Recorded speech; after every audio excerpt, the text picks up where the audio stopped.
Condenada, a jovem que matou ciclista atropelado no Lago Norte pega 2 anos de prisão, mas vai só cumprir pena alternativa. Reforma da Previdência, líder do governo joga a toalha e anuncia a votação só em fevereiro. Planalto não gosta e corre para tentar começar pelo menos a discussão hoje. Em meio a tudo isso, Temer segue internado em São Paulo e cancela a posse de novo ministro braço direito. Olá, eu sou Rodrigo Orengo e trago para vocês agora as notícias do Band Cidade, primeira edição.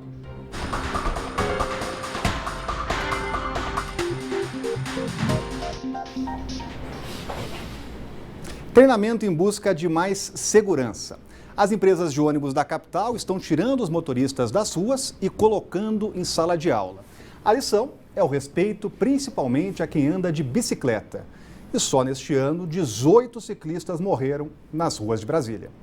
Para evitar que alguns motoristas de ônibus insistam em fazer manobras arriscadas e andem acima da velocidade permitida e ainda para melhorar o convívio nas pistas do Distrito Federal, as empresas de transporte público têm investido em treinamentos. Desde o dia 21 de novembro, por exemplo, o foco desta tem sido o ciclista. Quando ele se deparar com uma situação de um ciclista, um pedestre, né? Uma situação adversa, para que ele tenha essa consciência de que ele precisa respeitar, né? Porque é uma vida que está ali e ele é um profissional. Além da questão técnica, que também é importante, é comportamental. Ensinar ao motorista que o importante é o respeito, é a gentileza, é a humanização, é o trato. Vai muito além da pessoa cumprir um horário, de cumprir uma rota, de cumprir uma escala. Edmar é motorista de ônibus há 20 anos. Nem por isso dispensou o curso Viva Ciclista na empresa onde trabalha. Cada dia que passa, a gente está tendo orientações, treinamentos e também tendo essa parceria. A gente, como profissionais, a gente tem que também respeitar o direito deles ir e vir de bicicleta e também obedecer às leis, né? Dirigir não é tarefa fácil. Além da técnica, exige atenção e respeito. O motorista tem que entender que o espaço é para todos: ônibus, carros, motos, pedestres e ciclistas. Um dos casos foi no Guará. Larissa Alexandre de Queiroz, de 32 anos, morreu atropelada por um ônibus no final de novembro, quando ia para o trabalho. Quase um mês antes, Raul Aragão, de 23 anos, um ativista do ciclismo, foi atropelado por um carro na Asa Norte e também morreu. E a justiça condenou a motorista que matou um ciclista no Lago Norte em abril. A estudante Mônica Karina Lopes foi condenada a 2 anos de prisão e teve a habilitação suspensa. Só que vai cumprir a pena vai ser convertida em medida alternativa. Veja na reportagem. A justiça condenou Mônica Karina Rocha Cajado Lopes a 2 anos e 6 meses de prisão em regime inicial aberto pelo atropelamento e morte do ciclista Edson Antonelli, de 61 anos. A sentença também suspendeu a habilitação dela para dirigir por 4 meses. Apesar da decisão, a justiça substituiu a prisão por uma pena alternativa, que ainda será imposta pelo juízo da execução penal. A estudante de 20 anos respondia por atropelar e matar o ciclista em abril deste ano em uma ciclofaixa no Lago Norte. Ela voltava de uma festa. Na época, o teste do bafômetro acusou níveis altos de álcool no sangue de Mônica, 154% acima do limite. Mais um crime que chocou o Distrito Federal e sobre esse assunto está conosco aqui o Cláudio Humberto, sempre com a gente, comentando os principais assuntos do dia. Muito boa tarde, Cláudio. Boa tarde. Temos uma pena aí de pouco mais de 2 anos. Será que realmente essa agora criminosa com condenação vai ficar atrás das grades? É claro que não, nem um dia sequer, né? A gente sabe disso, né? Um caso como esse mostra como a legislação brasileira é de fato um lixo.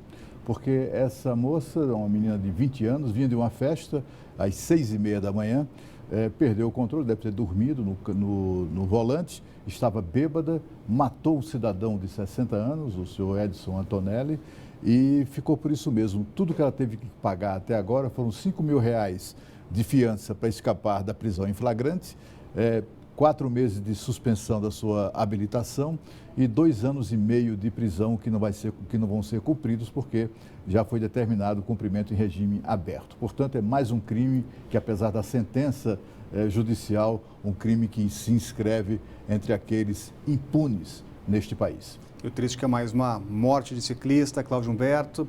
Olha, o orçamento do GDF para 2018 deve ser votado hoje na Câmara Legislativa. Houve uma tentativa de votação nesta quarta, mas um ponto causou confusão entre os distritais. O que fazer com R$1 bilhão que o governo economizou ao unir os fundos de contribuição da Previdência durante a reforma feita neste semestre?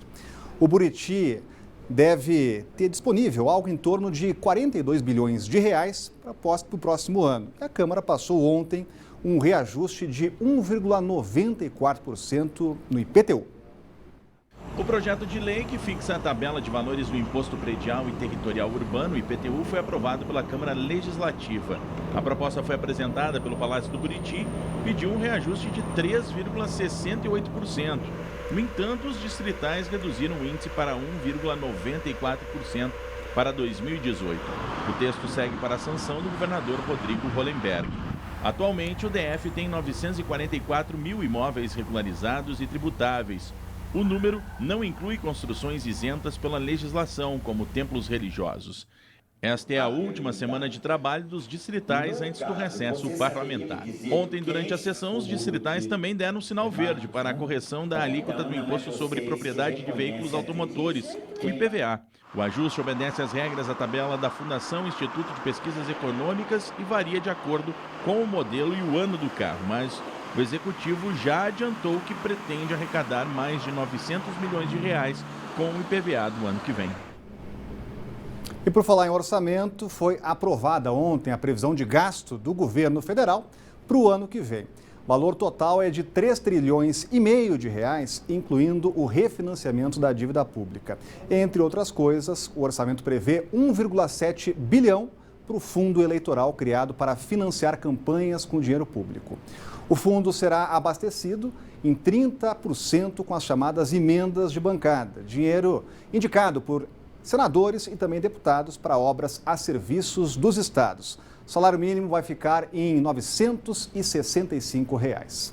Para por falar no Congresso Nacional, a reforma da Previdência é prioridade número 1 do governo e o problema é que, apesar de todo o esforço do Planalto, não tem os 308 votos para aprovar a matéria. Mesmo assim, o discurso oficial era de que a reforma entraria na pauta de votação na Câmara na próxima semana. O que ninguém esperava era uma declaração do líder do governo no Senado, praticamente jogando a toalha. E sobre esse assunto, já estamos aqui com o Sérgio Amaral, com a gente por aqui. É a pauta do ano. Sérgio, vai ficar mesmo para fevereiro do ano que vem? Olha, Rodrigo, isso aí só Deus sabe, né, quando vai ser, mas o fato é que isso gerou um enorme quiprocó político. No início da noite, o senador Romero Jucá, líder do governo, deu uma entrevista para dizer que a votação tinha ficado para fevereiro do ano que vem por um acordo entre o presidente Temer, o presidente da Câmara, Rodrigo Maia, e o presidente do Senado, Eunício de Oliveira. Só que em poucos minutos isso virou uma enorme confusão, teve um terremoto político aqui em Brasília. Primeiro, Eunício de Oliveira e Rodrigo Maia disseram que não combinaram nada. Logo depois, o presidente Temer divulgou uma nota dizendo que também não tinha nada disso e que ele esperava para hoje a leitura em plenário do relatório do relator deputado Arthur Maia, o relatório final da reforma da Previdência, e que só depois dessa leitura ele, Eunício Oliveira e Rodrigo Maia iriam definir a data exata da votação. O fato é que isso gerou, essa bateção de cabeça, gerou desconforto, constrangimento e muitos aliados do governo reclamando muito de Jucá e dizendo que ainda dá tempo sim de votar na semana que vem a reforma da Previdência. Só que isso ficou muito mais difícil, Rodrigo, porque no meio dessa confusão toda, o presidente Temer, que tinha ido a São Paulo para uma pequena cirurgia, ele passou por essa cirurgia e hoje de manhã os médicos disseram a ele que ele só vai ter alta na manhã de amanhã, sexta-feira, né? Então, justamente por isso, hoje não devemos ter nenhuma definição exata sobre a data de votação. Agora, há pouco, o deputado Carlos Marum, que também amanhã assume o Ministério da Articulação Política, admitiu constrangimento com a fala de Romero Jucá, mas disse que não gerou maiores problemas, que o governo não perdeu votos a favor da reforma da Previdência e também disse que há tempo, sim, de se votar na próxima semana. E o ministro da Fazenda, Henrique Meirelles, deu uma entrevista coletiva também agora há pouco para dar números positivos, fez uma projeção positiva para a economia no ano que vem. Inicialmente, o governo previa um crescimento de 1,9% em 2018 e ele acha que dá para crescer até 3%. Mas, para isso, ele considera imprescindível a aprovação da reforma da Previdência. Rodrigo. Obrigado, Sérgio. Trazendo informações importantes, portanto, reforma da Previdência, na prática, deve ficar realmente para 2018. E olha, quem disse que a terceira idade não entende de tecnologia? Vovôs e vovós estão mergulhando no mundo da internet, em um curso que já formou mais de 200 idosos, aqui no Instituto Federal de Brasília. O seu Francisco é aposentado e estava em busca de uma atividade para preencher o tempo livre que o ajudasse a ampliar os conhecimentos. No curso de informática, ele redescobriu o lado estudante e a vontade de aprender. O retorno para o ninho é um desafio para quem está aposentando e foi o meu caso, né? E aqui eu vim buscar esse conhecimento. Eu vou me estabelecer no segundo, que agora é o conhecimento de imagem, de formatar imagem, de formatar texto, de adquirir para que eu possa também navegar nessa área e contribuir para a minha própria formação. O professor da turma, João Henrique, diz que os alunos se assustam no começo com tanta tecnologia, mas depois descobrem que os computadores podem ser muito úteis. Quando o aluno chega, ele tem um pouco de timidez, né? Tem medo do computador, aí depois ele interage melhor, ele vai conhecer da tecnologia, ele vai vendo os recursos que o computador proporciona, né?